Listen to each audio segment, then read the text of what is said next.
রামকৃষ্ণ ঠাকুর বলতেন নরেনকে, ওরে গীতা পাঠ করতে হয় না, গীতা গীতা গীতা গীতা গীতা গীতা 10 বার বললেই গীতা পাঠ হয়ে যায়।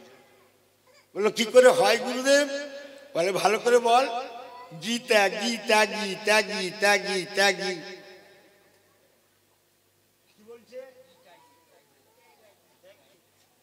তুই শুধু গীতা মুখস্থ করে পড়বি, ত্যাগ কিছু করবি না, বউকে ত্যাগ করতে পারবি না, ছেলেকে ত্যাগ করতে পারবি না, মোহকে ত্যাগ করতে পারবি না, বিষয়কে ত্যাগ করতে পারবি না, তাহলে in the dispensation of Providence the mankind can not have any rest.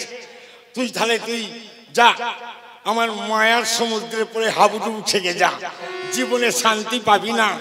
যখন কৃষ্ণ দ্বাপর যুগের লীলা শেষ করে যখন অন্তর্ধান হবেন, তখন পঞ্চপাণ্ডব যুধিষ্ঠির, ভীম, অর্জুন, নকুল, সহদেব এরা 5 ভাই গিয়ে কৃষ্ণকে জিজ্ঞেস করেছিল, ভগবান আপনি দ্বাপর যুগ শেষ করে চলে যাচ্ছেন, এরপরে কি যুগ আসবে? তখন ভগবান বললেন কলিযুগ। যুধিষ্ঠির ধর্মপুত্র জিজ্ঞেস করেছিলেন, এই কলিযুগে অবস্থাটা কেমন হবে একটু শুনিয়ে যাও না গো দয়া। দ্বাপর যুগের লোক কলিযুগের কি হবে ভগবানের কাছ থেকে জেনে নিচ্ছে যুধিষ্ঠির, ভীম, অর্জুন, নকুল, সহদেব। তখন ভগবান বললেন, আমরা যেখানে দাঁড়িয়ে আছি দেখো ওইখানটা বিরাট একটা বনভূমি আছে, ওই বনভূমিতে 5টা পথ আছে। কটা পথ? 5টা পথ। কি কি কি কি? সৌর, শাক্ত, শৈব, গাণপত্য, বৈষ্ণব। কটা পথ?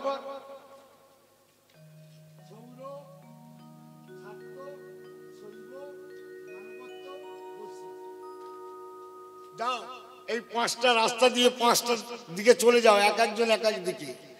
যেখানে তোমরা বিস্ময়কর কোনো জিনিস দেখবে, বিস্ময়কর, আমাকে এসে তা নিবেদন করো। তা যুধিষ্ঠির চলে গেলেন, বনের ভেতর যেয়ে দেখলেন যে বাবা একটা হাতির 2টো শুঁড়। বলে জীবনে তো কোনোদিন দেখি নাই, একটা হাতির 1টা শুঁড়ই হয়, এ তো অবাস্তবিক জিনিস।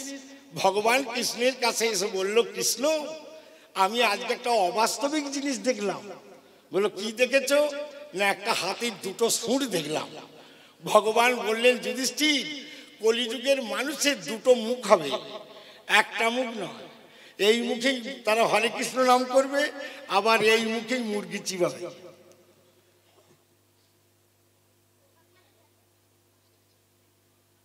ভীম বলে তাহলে আমি যাই ঠাকুর? বললো যাও।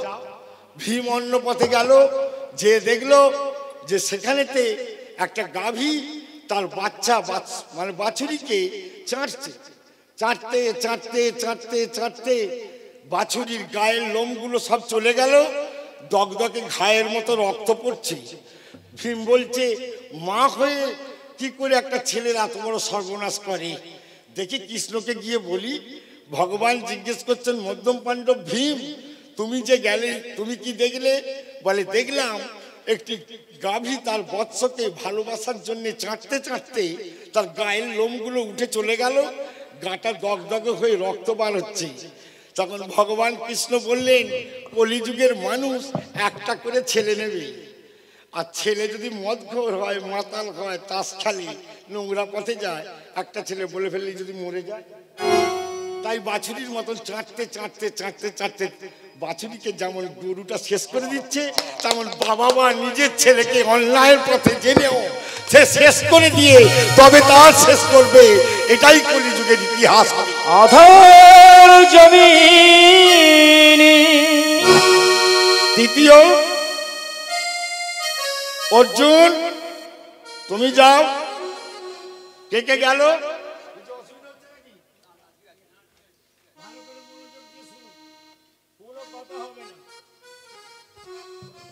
অর্জুন তুমি যাও।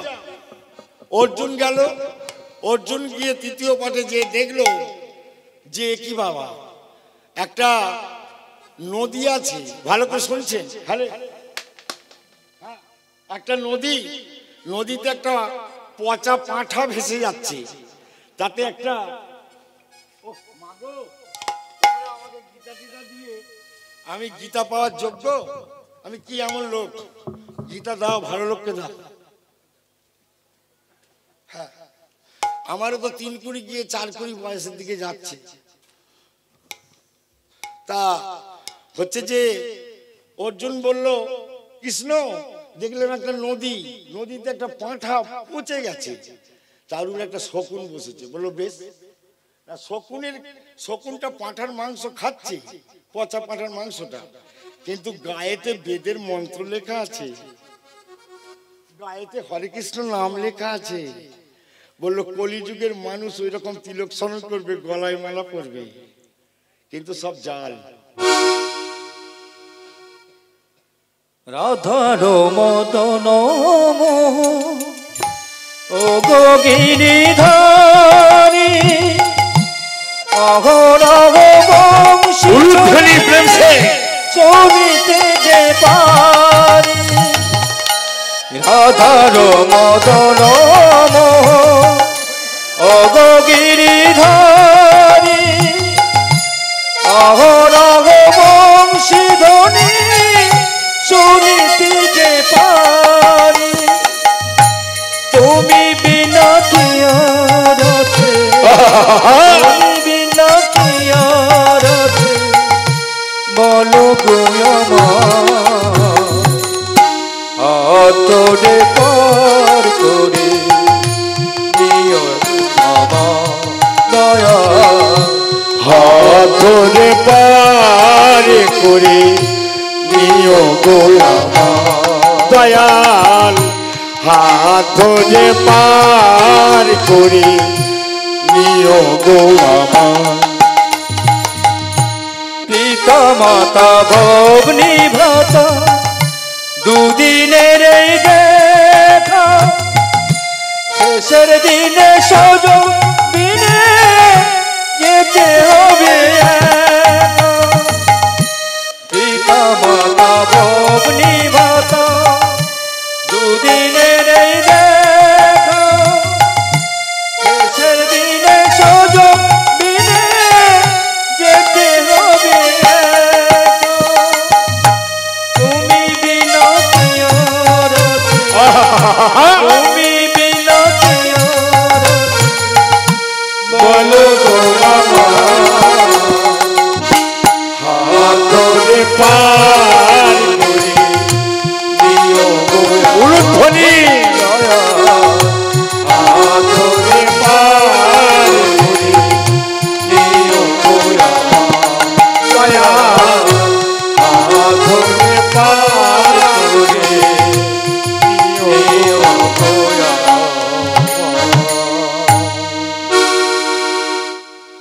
আমরা ঠাকুরকে কোনোদিন এইভাবে বলি কাতর সারে? ঠাকুরকে প্রণাম করতে হয় করিনি, নকুল দানা দুটো দিয়ে দিই, দুটো বাতাসা দিয়ে দিই, দুটো ফল দিয়ে দিই, কিন্তু আবেগ দিয়েছে কি? রামকৃষ্ণ ঠাকুর বলছে নরেনকে, নরেন বলছে হ্যাঁ ঠাকুর, নরেন বলছে হ্যাঁ ঠাকুর তুমি মাটির ঠাকুরকে মিষ্টি খাও। বলছে খাই রে শালা, শালা মানে বইয়ের ভাই, সা মানে মুক্তি, লা লা মানে নৌকা, যে নৌকায় চেপে মানুষ ভব পারাপার পাড়ি দিতে পারে তাকে বলে শালা। তাই রামকৃষ্ণ ঠাকুর তার শিষ্যদের শালা বলতেন। তা বলছে হ্যাঁ নরেন, তা মাটির ঠাকুর মিষ্টি খেলে কি এমন অপরাধ হলো শুনি? বলছে মাটির ঠাকুর কি করে মিষ্টি খাবে? মাটি তো জড় পদার্থ, মাটি আবার কথা বলতে পারে, মাটি মিষ্টি খেতে পারে? এসব বুজরুকি ছাড়ো ঠাকুর, এসব বুজরুকি ছাড়ো। তখন ঠাকুর বলছে, রামকৃষ্ণ ঠাকুর বলছেন নরেনকে, বলি হারা নরেন তোর লেখাপড়া কত? ভগবান জিজ্ঞেস করছে তোর লেখাপড়া কত? বলছে আমি বিএ পাস। বল দেখিনি শালা পৃথিবীর মধ্যে খাঁটি জিনিসের নাম কি? ভগবান জিজ্ঞেস করছে পৃথিবীর মধ্যে খাঁটি জিনিসের নাম কি? শালা বিএ পাস ছেলে থমকে গেছে। বল, ভগবানের কাছে দাঁড়িয়ে আছে, তা অনেকক্ষণ চিন্তা করে বলছে ঠাকুর পৃথিবীর মধ্যে যদি খাঁটি জিনিস হয় সোনা, যার এখন এইটুকুনের দাম 50,000, তা বলছে বললি বটে শালা, আর একটু ভেতর দিয়ে বল। বললি বটে শালা, একটু ভেতর দিয়ে বল। বলে কি ভেতর দিয়ে বলবো? বলছে মাটি যদি খাঁটি হয় তাহলে মাটি যে সোনা যদি খাঁটি হয় তাহলে সোনাকে যে পেটে ধরেছে সোনার মা কত খাঁটি, তবে সোনার মতন ছেলেকে সে পেটে ধরেছে। তখন রামকৃষ্ণ ঠাকুরের কথা শুনে নরেন বলছে ঠাকুর সোনার আমার মা আছে? বলছে কেন তুই বইয়ে পড়িনিস? তুই যে বিয়ে পাস করেছিস না? বলছে তোর যদি মা থাকতে পারে তাহলে সোনার কেন মা থাকবে? আমার যদি মা থাকতে পারে তাহলে সোনার কেন মা থাকবে না? তখন চিন্তা করে নরেন বলছে এই লোকটার খোঁচা খোঁচা দায়ী হলে কি হবে, কথাগুলো যা বলে সালা গুরুমার কা। বলি এ তো লেখাপড়া জানে না, কিন্তু এরকম কথা বলে কি করে? নরেন জানেনি যে তার কাছে স্বয়ং ভগবান দাঁড়িয়ে আছে। He is standing here.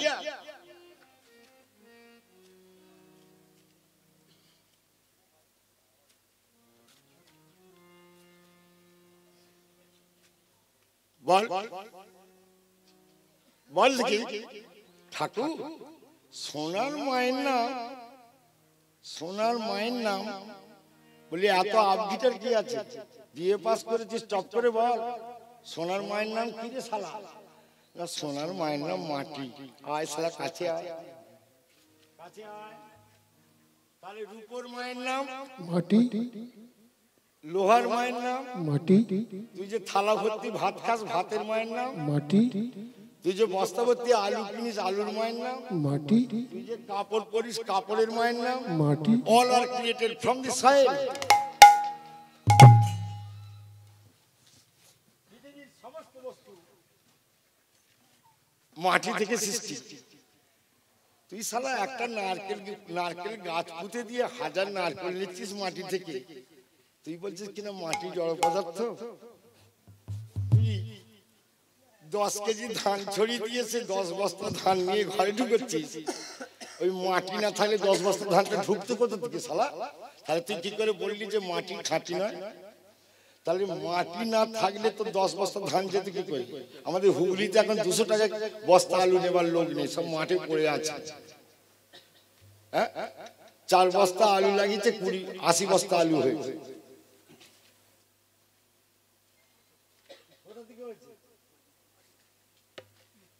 ভগবান জিজ্ঞেস করছে নরেন আর কিছু বলবি? বলে না, চুপ কর। তাহলে মাটির ঠাকুর মিষ্টি খায়? বলে খায়। দেখবি নাকি? বলছে দেখি। দেখি দাও না ঠাকুর কেমন করে খায়। বলে তাহলে কাছে আয়।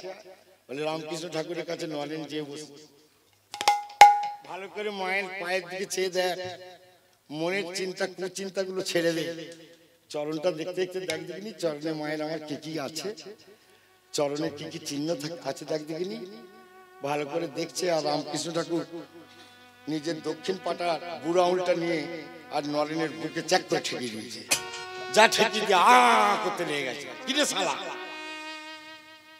অজ্ঞান হয়ে গেল। ওঠো নরেন ওঠো, সামান্যতেই যদি তুমি অজ্ঞান হয়ে যাও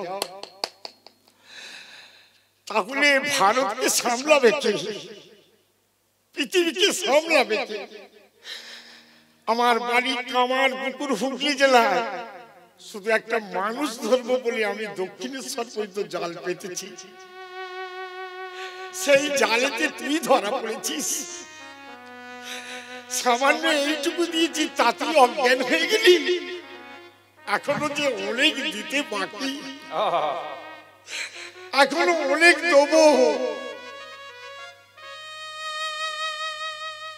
জানি ঠাকুর তুমি আমাকে আপন করে না।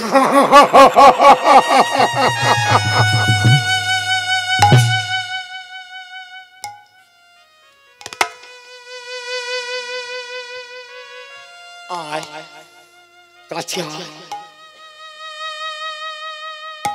কাউকে যেন বলিস নে আপন ভজন কথা, না কহিবে যথা তথা, আপনি আপনা হইতে সাবধান।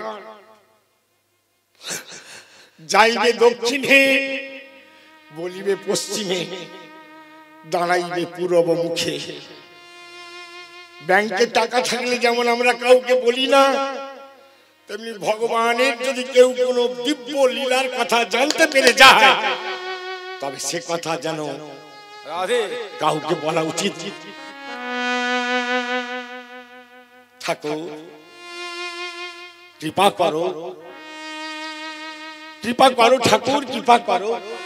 যা সালা মায়ের কাছে চেয়ে নে, এই সময় মায়ের কাছে চেয়ে নে। সব ঠাকুরের বিসর্জন হয়, দক্ষিণেশ্বরের কালী কোনদিন বিসর্জন সেই একই ঠাকুর। যা চেয়ে নে মায়ের কাছে। যে ওই শিক্ষিত ছেলেটা বসে বসে বলছে কি চাইবো বলো দেখি। আমার মায়ের একটা কাপড় নেই, সব কাপড় ছিঁড়ে গেছে, মায়ের জন্য একটা কাপড় চাইবো। মা হয়তো হাঁড়ি চাপিয়ে বসে আছে, চাল নেই ঘরে, আমাকে বলেছিল চাল চাইবো।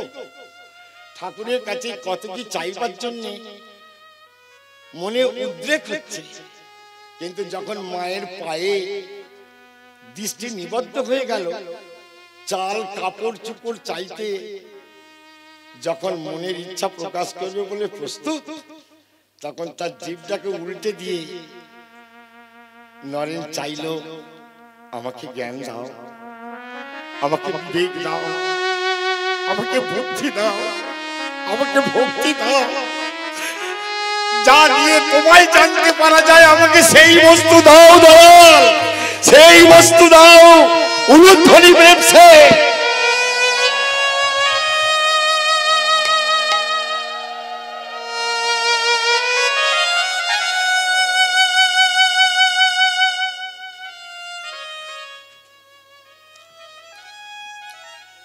ভগবান তুমি যুগে যুগে দূত পাঠাইছো বারে বারে দয়াহীন সংসারে। তারা বলে গেল ক্ষমা করো সবে, বলে গেল ভালোবাসো, অন্তর হতে বিদ্বেষ বিশ্বনাশো। বরণীয় তারা স্মরণীয় তারা, তবুও বাহির দ্বারে আদি দুর্দিনে ফিরানো তাদের ব্যর্থ নমস্কারে। আমি যে দেখেছি প্রতিকারহীন সত্যের অপরাধে, বিচারের বাণী নীরবে নিভৃতে কাঁদে। আমি যে দেখিনু তরুণ বালক উন্মাদ হয়ে ছুটে, কি যন্ত্রণায় মরেছি পাথরে নিষ্ফল মাথা কুটে। কণ্ঠ আমার রুদ্ধ আজকে ফাঁসি সঙ্গীত হারা, অমাবস্যার কারা লুপ্ত করেছে আমার ভুবন দুঃস্বপনের তলে। তাই তো তোমায় শুধাই অশ্রু জলে, যাহারা তোমার বিষাইছে বায়ু নিভাইছে তব আলো। তুমি কি তাদের ক্ষমা করিয়াছ? তুমি কি বেঁচেছ ভালো? বিশ্বকবি একথা কে লিখেছেন? কে লিখেছেন মা? বিশ্বকবি রবীন্দ্রনাথ ঠাকুর। কত বড় দার্শনিক! রবীন্দ্রনাথ এত বড় হলো কি করে? রবীন্দ্রনাথ তখন কিছুই লেখেন। রবীন্দ্রনাথ ঠাকুর তখন চারণ কবি মুকুন্দরাম চক্রবর্তীকে নিয়ে বলছে, মুকুন্দ একবার তারাপীঠে যাবে। বিশ্বকবি হয় না তখন, বলছে কেন গো? না শুনেছি নাকি ওখানে সিদ্ধ পুরুষ আছে বামাখ্যাপা, চলো না দেখে আসি। জমিদার ঘরের ছেলে রবীন্দ্রনাথ চারণ কবি মুকুন্দরাম চক্রবর্তীকে নিয়ে তারাপীঠে গেছে। তখনকার দিনের কোনো রাস্তাঘাট নেই, একটা ট্রেন সারাদিনে যায় আর আসে, বন জঙ্গল গেছে, কিন্তু বামাখ্যাপার দেখা নেই। সন্ধ্যা নেমে গেছে। চারণ কবি মুকুন্দরাম চক্রবর্তী বলছে, রবি ঠাকুর ঘরে চলো, আর ফেরার টাইম নেই। রবীন্দ্রনাথ ঠাকুর বলেছেন, যার জন্য আশা তার সঙ্গে এখনো হলোনি দেখা, তাহলে কি আমার আশা যাওয়াই সার হবে? দেখি ধৈর্য ধরে পাওয়া যায় কি না। সন্ধ্যা যখন আগত তখন বামাখ্যাপা এসে হাজির। রবি ঠাকুর বললেন, এতক্ষণ বুঝি লুকিয়েছিলে, এখন দয়া করার জন্য এসেছো? বামাখ্যাপা রবীন্দ্রনাথ ঠাকুরের মাথায় হাত দিয়ে বললেন, যাও, তুমি হবে বিশ্বের সেরা কবি, যাও। সাগরের সঙ্গে নদীর যদি যোগাযোগ না থাকে তাহলে জোয়ার ভাটা খেলবে না। তাই কোনো বড় মানুষ হতে গেলে এরকম সাগরের সঙ্গে যুক্ত হতেই হবে, শিওর অ্যান্ড সার্টেন। গীতা বলছেন, কি বলছেন? বলছেন যে দ্বাদশ অধ্যায় ভক্তিযোগ থেকে পাঠ করছি, মায়েরা শোনো ভালো করে, কথা বলবে পরে।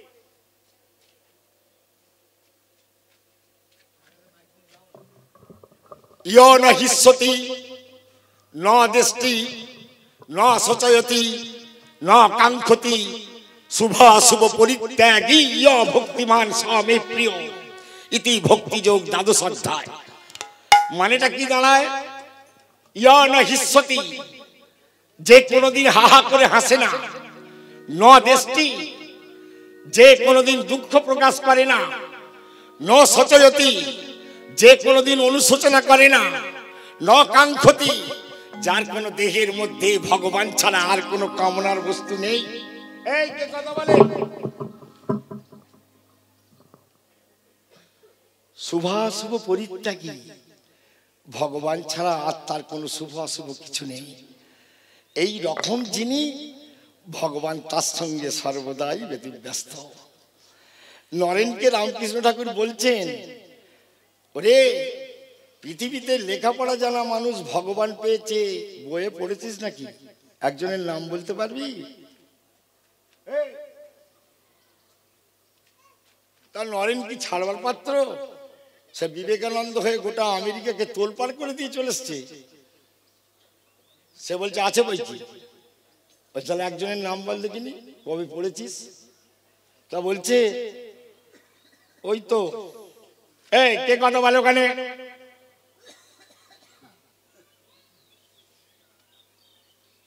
তা এত চিন্তার কি আছে?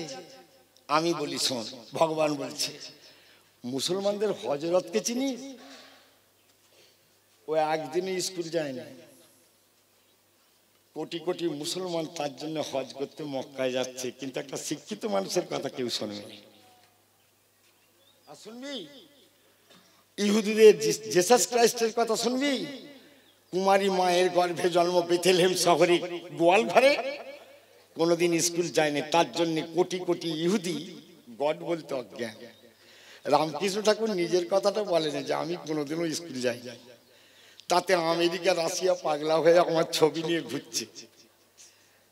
লেখাপড়ার দ্বারায় কূটবুদ্ধিকে যায়, কিন্তু ভগবানকে পাওয়ার কোনো বস্তুর মধ্যে নেই।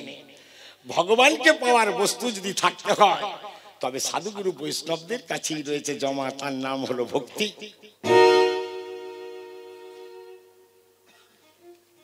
পৃথিবীতে ভক্তি ছাড়া ভগবানকে পাওয়ার দ্বিতীয় কোনো রাস্তা নেই। যদিও গীতায় 18টা যোগ করা হয়েছে, তাতেও কিন্তু কৃষ্ণকে বলতে হয়েছে যে ভক্তি যোগই সর্বশ্রেষ্ঠ যোগ।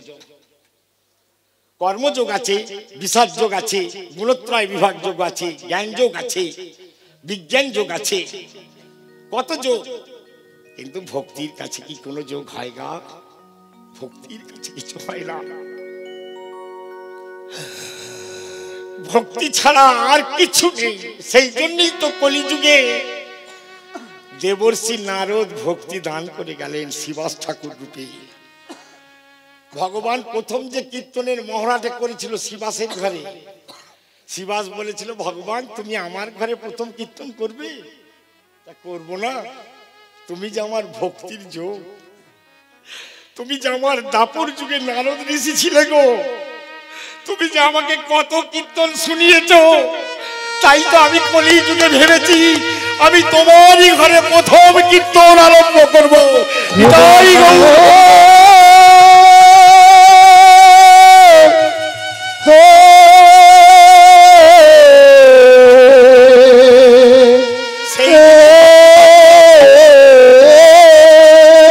ভক্তি জাগবে না সেই দিন। কোন দিন ভক্তি জাগবে আমাদের? না, গীতা বলছে তুল্য নিন্দা স্তুতি মৌনী সন্তুষ্ট যেন কেন ঠিক অনিকেত অস্থির মতি ভক্তিমান মে প্রিয় নারাহ ইতি ভক্তিযোগ দ্বাদশ অধ্যায়। কি মানেটা কি মা? যে তোমার স্তুতি করুক নিন্দে করুক তাতে তোমার কিছু যায় আসে না। এই রকম যার মনোভাব, তুল্য নিন্দা স্তুতি মৌনী সন্তুষ্ট যেন কেনচি, যে সর্ব অবস্থায় সন্তুষ্ট, যার মনের মধ্যে কোনো উদ্বেগ প্রকাশ হয় না, তিনি আমার প্রিয়। শত্রুকে যে কাঁধে করে বইতে পারে সে তো ভগবানের প্রিয় হবেই। যখন লালাবাবু আর জগৎ শেঠ, দেখুন জগৎ শেঠ বৃন্দাবনে তার মায়ের জন্য 72 মণ সোনার তাল গাছ করে দিয়ে গেছে। কেউ কেউ বৃন্দাবনে যাননি আপনারা? হাত তুলে দেখান না দেখি কে কজন গেছে। তাল গাছ দেখে এসেছেন? 72 মণ সোনা। সেই জগৎ শেঠের সঙ্গে লালাবাবুর কেস চলছে 10টা। এত শত্রুতা যে জগৎ শেঠ বলেছে যদি লালার কাটা মুন্ডু কেউ এনে দেয় তাকে তখনকার দিনে 10,000 টাকা ইনাম দেবে। আবার লালাবাবু বলেছে জগৎ শেঠের যদি কেউ মুন্ডু কেটে দেয় তবে তাকে 10,000 টাকা ইনাম দেবে। এত বড় যেখানে শত্রুতা, লালাবাবু যখন সেরেস্তার কাজ থেকে ফিরছিলেন তখন কে যেন দূর থেকে বলছে, লালা বেলা যায়।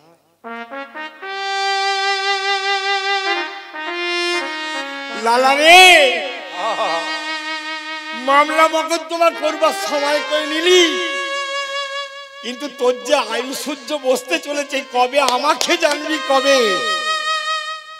লালা সেই দিনে মন ভেঙে গেল, আর ঘরে ফিরল না।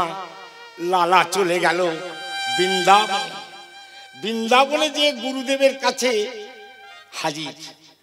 বৃন্দাবনে তিনি দেখেই লালাবাবুকে বললেন, এখানে কেন? তুমি তো কোটিপতি, এখানে আসতে গেলে নিঃস্ব হতে হয়, ভিখারি হতে হয়, তা না হলে বৃন্দাবনে ঠাঁই হয় না। বলল আমি ভিখারি হতে চাই, তবে এক কাজ করো, রাজ পোশাক খুলে ফেলো, ছেঁড়া কাপড় পরো, পরে নিয়ে তোমার পরম শত্রু যার মাথার দাম দিয়েছিলে 10,000 টাকা তার ঘর থেকে না এক মুঠো খুদ ভিক্ষা করে নিয়ে এসো দেখি। যাও, ভক্ত হবে যে, তার ঘর থেকে খুদ এক মুঠো ভিক্ষা করে নিয়ে এসো। ভিখারি সেজে লালাবাবু গুরুদেবের পায়ে ধুলো নিয়ে বলল, আপনি আশীর্বাদ করুন যেন এই কাজটা আমি করতে পারি।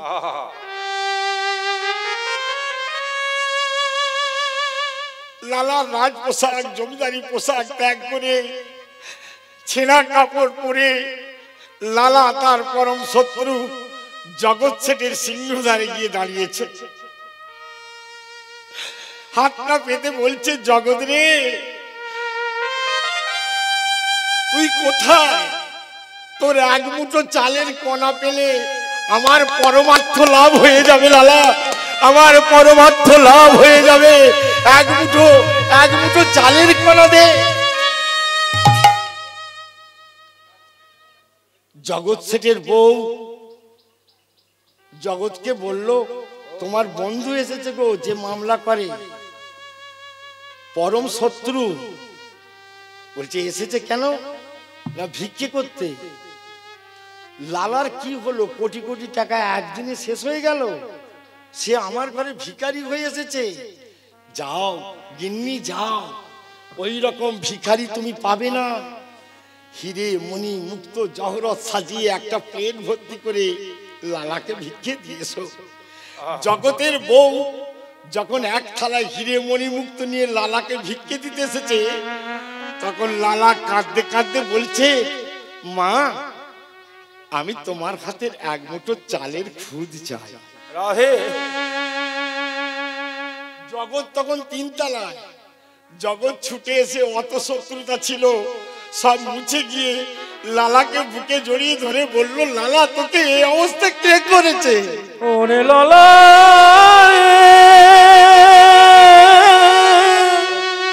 লালা কাঁদে, জগৎ শেঠ কাঁদে, দুজনের শত্রুতার অবসান হয়ে যায় কলাকুলিতে। এক মুঠো খুদ ভিক্ষে করে নিয়ে চলে যাচ্ছে বৃন্দাবন। জগৎ বলে দিল, লালা যদি আমার খুদে তোমার পারমার্থিক কিছু কাজ হয় তবে আমাকে কিছু অংশ তুমি দিও। তাই আপনারা বৃন্দাবনে গিয়ে দেখবেন এইখানে লালা বাবুর মন্দির আর তারই পাশে কোটি কোটি টাকা খরচা। মাগো এইরকম মনোপবিত্তি হলে তবে নাকি ভগবান পাওয়া যায়। এইরকম মনের গতি হলে তবে তাকে ঈশ্বর তাকে কৃপা করেন। ধৃতরাষ্ট্র যখন বিদুরকে বলেছিলেন, বিদুর আমার ছেলেরা তো তুমি জানো বড় বিবাধ্য, দুর্যোধনেরা শতভাই, বহু চেষ্টা করেও ধর্মপথে আনতে পারিনি, কিন্তু তুমি নাকি পরম ধার্মিক, তাই আমি বলছিলাম তুমি আমার মন্ত্রিত্ব নাও, নিয়ে আমার ছেলেগুলোকে একটু কৃষ্ণপথের উন্মুখীন করে দাও দেখিনি। তা বিদুর বলল যে আমি তোমার বইমাত্র ভাই, এতদিন তুমি আমাকে ভাই বলে ডাকোনি, আজকে যখন তুমি আমাকে ভাই বলে ডেকেছো তাই তোমার কাজ করা আমার প্রয়োজন আছে। চলো দাদা, আমি তোমার মন্ত্রিত্ব করব। তা বিদুরকে বলেছিল কত টাকা মাইনে নিবি? ধৃতরাষ্ট্র জিজ্ঞেস করছে, বল তুই মন্ত্রী হবি, কত টাকা নিবি? বিদুর বলেছিলেন, ভাই হয়ে যদি ভাইয়ের কাজ করে পারিশ্রমিক নিই তাহলে আমাকে আর ধার্মিক বিদুর কেহ বলিবে না। শুনেছেন আপনারা? শুনতে পাচ্ছেন? কোনো অসুবিধা হচ্ছে নাকি? হ্যাঁ করছে, এবার মাইক এসে গেছে, একাই তো তবু ঘুরে ঘুরে করছি দাদা আমার, আপনাদের চরণেই তো রয়েছে, আমি কোথায় যাচ্ছি বলুন। ধৃতরাষ্ট্র সেদিন কাঁদতে কাঁদতে বলেছিলেন, বিদুর তুই সারাদিন আমার কাজ করবি, মাইনে নিবি না, তাহলে তো চলবে কি করে? বললো কেন? তোমার রাজকার্য পরিচালনা করে যখন ঘর যাব তখন 4 জন বৈষ্ণব ভক্তের কাছে হরিবোল বলে 4 মুঠো চাল ভিক্ষে করতে পারবো না? 4 মুঠো চাল ভিক্ষে হলেই তো আমার সংসার চলে যাবে, তাহলে তোমার সোনা দানায় কি কাজ আছে? তাই বিদুর প্রতিদিন ভিক্ষে করতো, মন্ত্রী হয়ে ভাঙা কুটিরে থাকতো। ভগবান কৃষ্ণ বলল, বিদুর এত টাকা পয়সা ঘেঁটেও যে টাকা পয়সার প্রতি যার লোভ নেই, যে 4 ঘর ভিক্ষে করে সেই চালের ভাত করে আমাকে নিবেদন করে খায়, আমি একবার সরাসরি তার ঘরে যেতে চাই। তাই ভগবান কৃষ্ণকে যখন পঞ্চপাণ্ডবের জন্য 5টা গ্রাম চাইতে দুর্যোধনের কাছে গিয়েছিলেন, দুর্যোধন বলেছিলেন, কপট চূড়ামণি কৃষ্ণ বিনা যুদ্ধে নাহি দেব।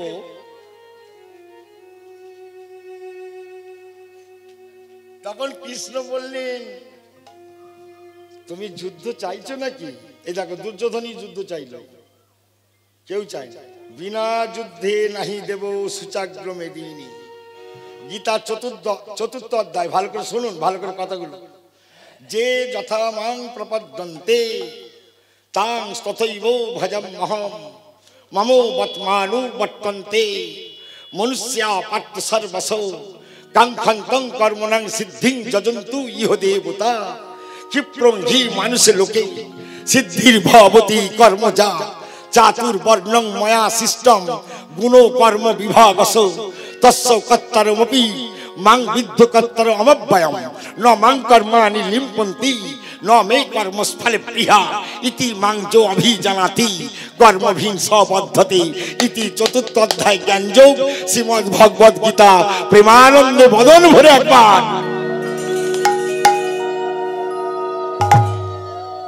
আরো প্রেম সে বলো, প্রেম সে বলো, নিতাই গৌর প্রেমানন্দে। হরি বল, হরি বল। কথাটার মানে কি দাঁড়ায়? যে যেমন ভাবে আমার কাছে প্রার্থনা করে আমি তার প্রার্থনা মঞ্জুর করি। তুমি যুদ্ধ চেয়েছো, তাই হবে। আসি, কৃষ্ণ চলে যাচ্ছে। যে ভগবানকে কোটি কল্পকাল তপস্যা করে পাওয়া যায় না, সে ভগবান দুর্যোধনের সম্মুখে, তবু দুর্যোধন তার পায়ে একবার মাথা নত করতে পারেনি। টাকার অহংকার, এমন অহংকার, জমির অহংকার, এত অহংকার, রাজ সৈন্যের অহংকার, এত অহংকার। কৃষ্ণ যখন চলে যাচ্ছে তখন বলছে, এই গোয়ালার বেটা, এই দুর্যোধন বলছে কৃষ্ণকে, কি বলছে? দুপুরবেলা এসেছো, রাজভোগ খেয়ে যাও, পলোয়া টলোয়া করা হয়েছে, ভগবান কৃষ্ণ বলছেন, সুবোধন, খুব ইচ্ছা ছিল দুপুরবেলা তোমার ঘরে খেয়ে যাব, কিন্তু দেখলাম খাবার আমার ভাগ্যে নেই। আমি যার তার হাতে খাই, আমি যাত্রার হাতে খাই না। কি বললো? আমি যে আমাকে ডাকে, যে আমাকে ভক্তি করে, যে আমাকে শ্রদ্ধা করে, যে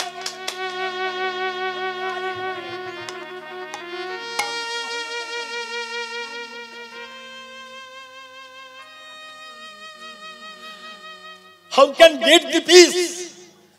আমরা শান্তি কি করে পাবো? আমাদের যদি অহংকারের বচকা সবার বগলে, তাহলে আমি কি করে শান্তি পাবো? শুনি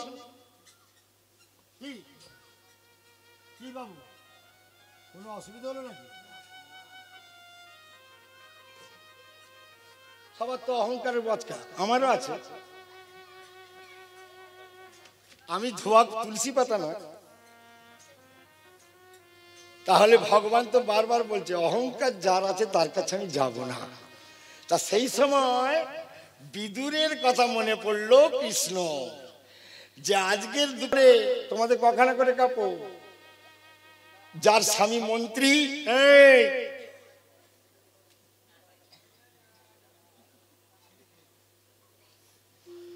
যার স্বামী মন্ত্রী, তার বইয়ের একখানা কাপড় ছিঁড়ে গেছে, কাপড়টা ধুয়ে ন্যাংটা হয়ে বসে আছে মিলে দিয়ে।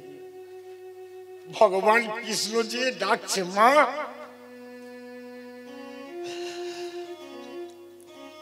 মাগো, কে কে?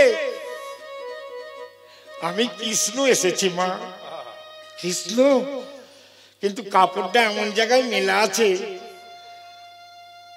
চোখের জলে বিদুরের স্ত্রী ভাসছে। ভগবান যার দৌড় গড়ায়, সে নাকি ভগবানকে একটা সম্বোধন জানাতে পারছে না। তাই অন্তর্যামী ভগবানকে বলছে, এরকম পরীক্ষায় কেন ফেললে প্রভু?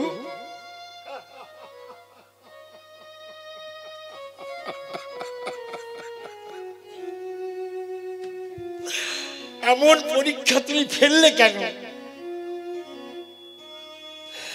তখন অন্তর্যামী কৃষ্ণ পবনকে বললে, হাওয়া, যাও উড়িয়ে নিয়ে আমার মায়ের কাপড় মায়ের কোলে ফেলে দিয়েছো।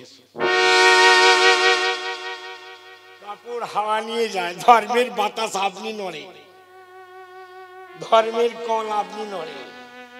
ছেঁড়া কাপড় পরে বাইরে বেরিয়েছে, বলছে, এসো এসো কৃষ্ণ, এসো এসো কৃষ্ণ। মা বড় খিদে পেয়েছে, যে এই যে এক্ষুনি তোমার খাবার ব্যবস্থা করছি, কিন্তু ঘরে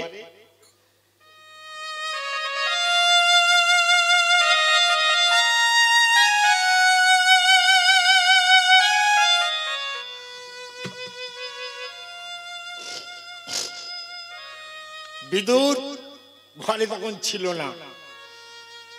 পর্দা করলো কি, নিজের কাপড় তো ছেঁড়া কাপড়, তাই তারই আঁচলার দিকটা একটু ছিঁড়ে নিল, সেটাই ধার্মিক হতে গেলে এমন স্বভাব হতে হবে, ধার্মিক হতে গেলে এইরকম হতে হবে, ডু দাউ লাইক ওয়াইজ।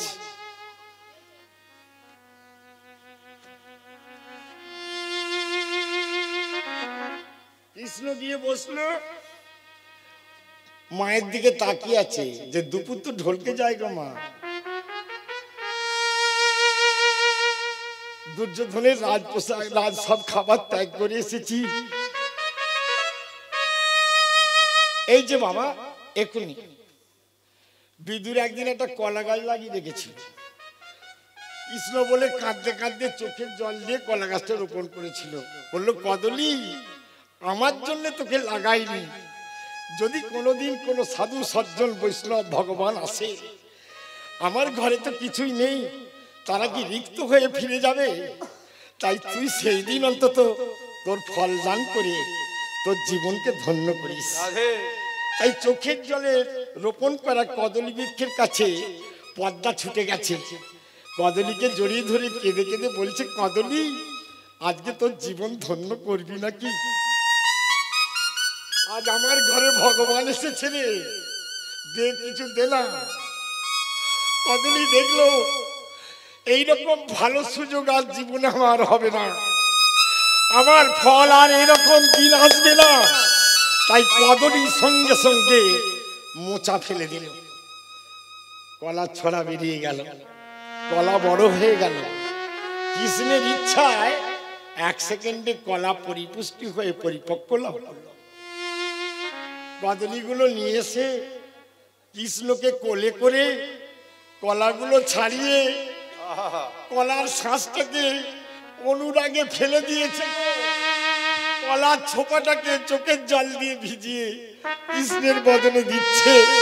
ভগবান কৃষ্ণ কলার ছোপা খাচ্ছে আর বলছে, এমন সুস্বাদু খাবার আমি অনেক দিন খাইনি, আমি অনেক দিন খাইনি, আমি অনেক দিন খাইনি।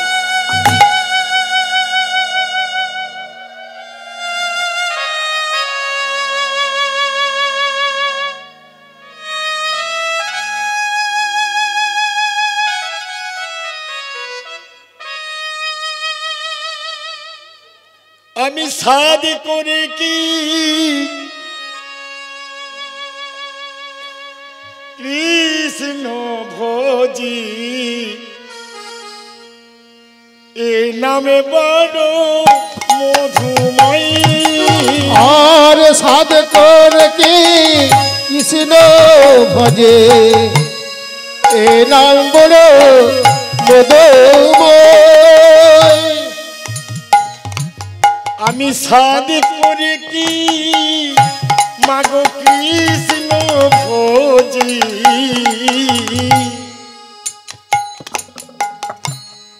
এ নামে বড় মধুময়ী। আমি সাধ করে কে কৃষ্ণ ভজে, এ নাম বড় মধুময়। হা কৃষ্ণ করুণা সিন্ধু, আর হে কৃষ্ণ করুণা সিন্ধু। তুমি দীনবন্ধু দয়াময়। আর হে কৃষ্ণ করুণা সিন্ধু, দীনবন্ধু দয়াময়। কি বলছে? হা কৃষ্ণ, ছোট করে না একদম, করুণা সিন্ধু, তুমি দীনবন্ধু দয়াময়ী। হা কৃষ্ণ করুণা সিন্ধু, দীনবন্ধু দয়াময়। সাদ করে কি কৃষ্ণ ভোজি, এ নাম বন মধুময়ী। আর সাধ করে কে কৃষ্ণ ভজে, উলুধ্বনি প্রেম সে এ নাম বড় মধুময়। সাধ করে কে কৃষ্ণ ভজে, এ নাম বড় মধুময়। সাধ করে কে কৃষ্ণ ভজে, এ নাম বড় মধুময়।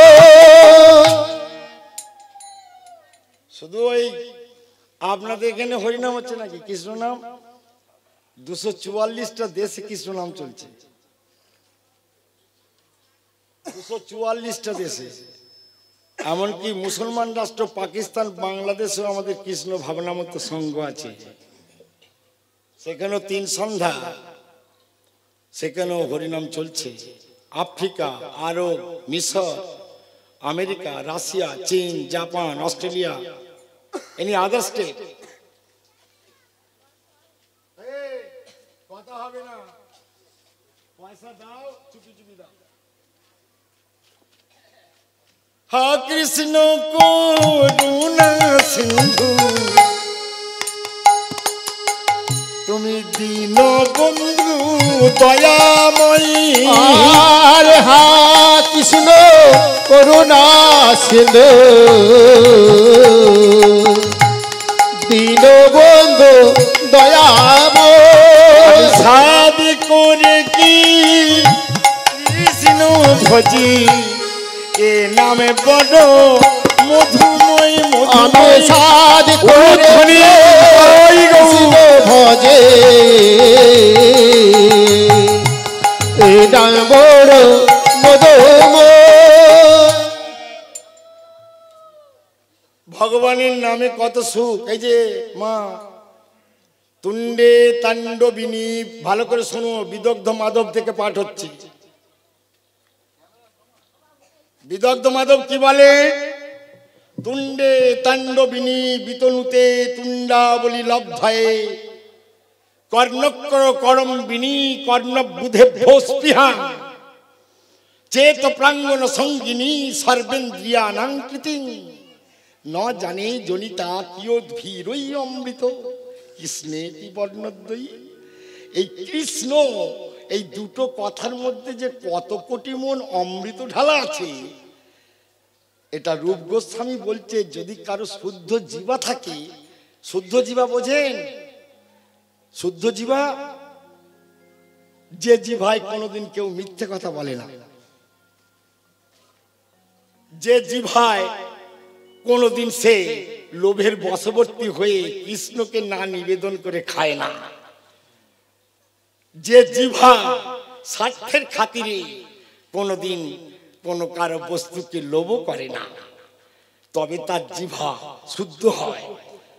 বলছে এইরকম শুদ্ধ জিভায় যদি এই কৃষ্ণ নাম পড়ে, তাহলে এই জিভা বলে যে ঠাকুর তুমি একটা জিভা দিলে কেন, কোটি জিভা দিলে একসঙ্গে কোটি কৃষ্ণ নাম করতাম। তার প্রমাণ বৃন্দাবনের শ্রীজীব গোস্বামী। শ্রীজীব গোস্বামী পায়খানা করতে গেলে আমার দিকে চেয়ে দেখো,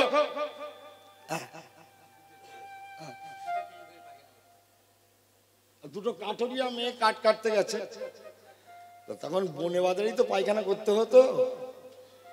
তাই আমাকে ছোট মেয়েটা বলছে, দিদি বৈষ্ণব ঠাকুর জীব ধরে কি করছে? পড়ার মুখী ওইদিকে চেয়ে দেখতে আসে। আয়, বৈষ্ণব অপরাধের কোনো ক্ষমা নেই জানিস নে, বিচার করে নিস, পালিয়া না। দিদি জিভাটা কেন ধরে আছে না ভাবে? বললো ওই জিভা কৃষ্ণ নাম করার জন্য ছটফট করছে। কিন্তু শ্রীজীব গোস্বামী ভাবছে এত খারাপ জায়গাতেই ভগবানের নাম আর ভগবান একই বস্তু, যদি এক্ষুনি চলে আসে, তাই জীবটাকে দুহাতে ধরে আছে। কাঠুরিয়া মেয়েটা বলছে তা নয় ঠিক, কিন্তু জপ করো আর তপ করো, যদি এই সময় মরণ হয়ে যায় তাহলে জীব ধরেই রয়ে গেল, আর কৃষ্ণ নাম করা হবে না। এ কথা বলাও যা, অত বড় বৈষ্ণব ঠাকুর তিনি বাহ্যক্রিয়া করে জল ছোটার করলেন না, ছুটে এসেছেন ওই কাঠুরিয়া মেয়েটার কাছে। এই কে বললে কথা? তখন বড় মেয়েটা বলছে, গোসাই ঠাকুর ওটা আমার ছোট বোন, ওর যেন অপরাধ নেবেন না। ও কি বলছে, কি বলে ফেলেছে? ও তোমার বোন বলেছে? কই তুমি বলেছো? হ্যাঁ আমি বলে ফেলেছি। দাঁড়াও ওখানে।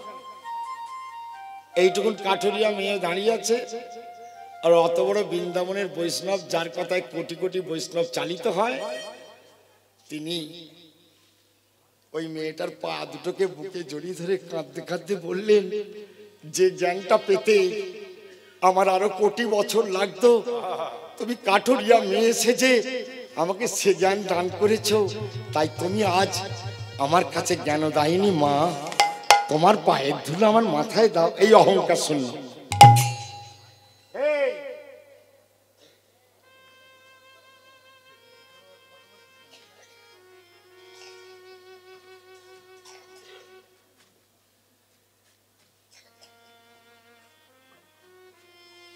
Systematic organization of habits An instinct with the purpose, fulfilling, becoming of life, active manipulation may be called education. শিক্ষা তাকেই বলে যে সহজাত সংস্কারের মধ্যে নিজের চরিত্রটাকে ভগবত চরণে নিবেদন করতে পেরেছে। যার শিক্ষার মধ্যে ভগবান প্রাপ্তির কিছু নেই, সে শিক্ষার মুখে ছাই, সে শিক্ষা দিয়ে রাজনীতির নেতা হওয়া যায়, সেই শিক্ষা দিয়ে বড় মন্ত্রী হওয়া যায়, কিন্তু ভগবানের চরণে দাসের অনুদাস হওয়া যায় না ভাই। কৃষ্ণ অনুদাস হওয়া যায় না। ভগবত চরণে দাসানুদাস হতে গেলে তোমাকে একটু মেপে জোপে ভাবতে হবে। বই কি গীতায় কি বলছে? গীতা বলছে অনন্য চিন্তায়ন তুমাং যে জনা পর্যুপাসতে তেসাং নিত্যাভিযুক্তানাং যোগক্ষেম বহাম্যহম। যদি কেউ অনন্য গতি নিয়ে আমার উপাসনা করে থাকে, তবে আমি তার মুখ্য বস্তু নিজে মাথায় করে তার ঘরে দিয়ে আসবো। ভগবান দিয়ে আসবে তোমার ঘরে। নরেন্দ্রনাথ বলেছিলেন ঠাকুরের কাছে মায়ের কাপড় নেই, কিন্তু বলতে পেরেছিলেন কি কি চাইলেন? ছোট করো, জ্ঞান দাও, বিবেক দাও, বৈরাগ্য দাও। রামকৃষ্ণ ঠাকুর আড়াল থেকে শুনে বলছে, হ্যাঁ নরেন, মায়ের কাছে গোপনে কি চাইছিলি? তা বলছে, আপনি আমার গুরুদেব, আপনাকে মিথ্যে কথা বলবো? আমার মায়ের জন্য একটা কাপড় চাইবো বলে ঠাকুরের কাছে কৃষ্ণ। আর আজকে মা হাঁড়ি চাপিয়ে দিয়ে জল ফুটছে, চাল নিয়ে যেতে পারিনি, দুটি চাল চাইবো বলছিল, কিন্তু তোমার ঠাকুর জাদু জানে। বলে কেন? না, আমার জিভটা উল্টে দিয়ে বলালো, জ্ঞান দাও, বিবেক দাও, বৈরাগ্য দাও। ও, তবে আর একবার চেনে আবার পাঠিয়েছে, আবার পাঠিয়েছে। হ্যাঁ গা, যে একবার ক্ষীরের পায়েস খেয়েছে সে আর কি চিটে গুড়ে মুখ দিবে?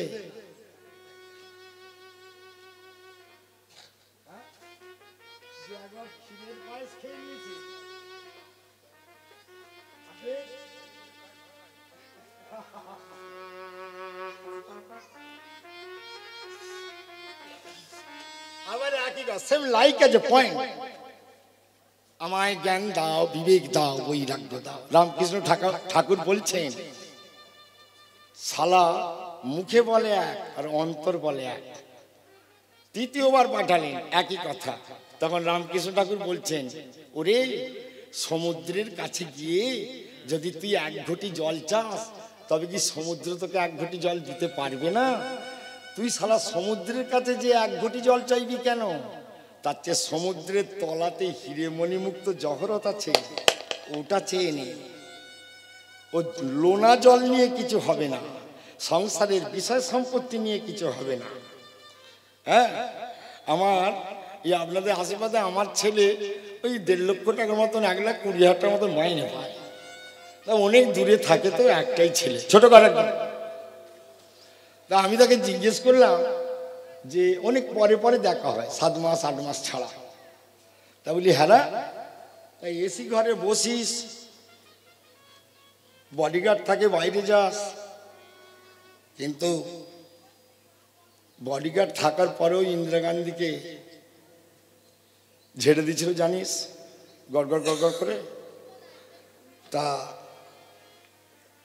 যে রাখবে তাকে কিছু ডাকিস, অফিসের টেবিলের ভিতরে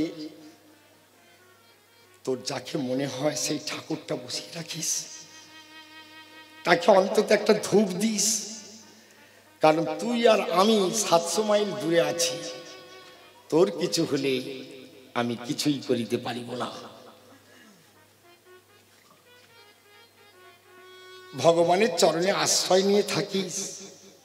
যাঁতা দেখেছ কড়াই ভাঙা, খিল দিয়ে ঢোকানো থাকে, চূর্ণ বিচূর্ণ হয়ে যায় মা কড়াই, কিন্তু খিলের চারপাশে যে কড়াইগুলো থাকে তার গায়ে একটা আঁচড় হবে না।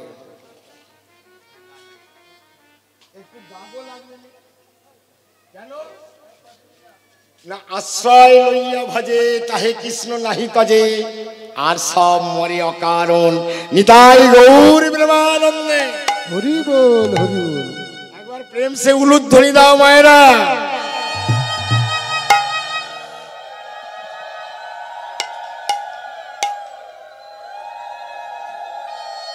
বেশ, সাধন ভজন করো বা না করো, সত্য কথা বলিও ভাই। ঠাকুর দেবতা মানো বা না মানো, নিজে হাতে পিতামাতার সেবা করিও ভাই। ঠাকুর মানতে হবে না, ঠাকুর দেবতা করতে হবে না, কিন্তু নিজের মা বাবাকে নিজে হাতে সেবা করার চেষ্টা করো। তা থেকে যে পুণ্য লাভ হবে, তাতে তোমার ঈশ্বর লাভ হয়ে যাবে। তার প্রমাণ শ্রবণের পিতৃভক্তি। শ্রবণের পিতৃভক্তি শুনেছেন? 80 বছরের বাবা আর 70 বছরের মা, শ্রবণ যে বলছে প্রতিদিন বাবা মায়ের সেবা করে। হ্যাঁ মা, তোমার তো বয়স হয়েছে, বাবারও তো বয়স হয়েছে, তা মনের কোনো ইচ্ছা আছে নাকি? তা তখন তার মা বলছে, জানিস শ্রবণ, তোর বাবা বলছিল যে এবার তো মরেই যাব, তা যাবার আগে একবার বৃন্দাবনের ঠাকুরটা দেখে যেতে পারলে হতো। কিন্তু তখন তো বাস টাস চলে নেই, গাড়ি টাড়ি কিছু নেই, যাবে কি করে 80 বছর বয়সে 200 মাইল রাস্তা। তাই শ্রবণ বলল, এ কথাটা তাহলে আগে বলনি কেন? তখন শ্রবণকে তার মা বলল, বললে কি করতিস না মা, তুমি যে বুকের রক্তকে দুধ করে আমাকে খাইয়ে এত বড় করেছো, একবার তো চেষ্টা করে দেখতাম। তাই গোয়ালাদের মতো একটা বাঁক তৈরি করেছিল, আর দুদিকে দুটো ডুলি তৈরি করেছিল। একদিকে বাবা, একদিকে মাকে নিয়ে বৃন্দাবন পায়ে হেঁটে নিয়ে গিয়েছিল বয়ে। তা বৃন্দাবনে পৌঁছানোর পর তার শ্রবণের মা বলেছিল সেই সাক্ষী গোপাল ঠাকুরকে, যে সাক্ষী গোপাল, তুমি নাকি সাক্ষী দিতে উৎকল পর্যন্ত যেতে পারো বৃন্দাবনে থেকে পায়ে হেঁটে। তা তোমার কাছে আমার প্রার্থনা রইল, যে ছেলে তার বাপ মাকে এত শ্রদ্ধা ভক্তি করে, সে যদি সাধন ভজন করতে ভুলেও যায়, তবু আমি তোমার কাছে চেয়ে নিলাম, আমার শ্রবণকে তুমি দর্শন দিও। সাক্ষী গোপালের মাথা থেকে একটা ফুল পড়ে গেল। যে বলল, সাক্ষী গোপাল, এ তোমার ছেলে যা কাজ করেছে তাতে সে আমার দর্শন পাবি। কি গো মা, ছেলে মেয়ে সব আমরা সৃষ্টি করেছি, সে আলাদা হয়ে গেছে বউ নিয়ে, অথচ গলায় মালা পরে, তিলক স্মরণ করে, জপের মালায় জপ করে, কিন্তু তোর গোড়ায় গেল, তুই ওখানে কি করবি?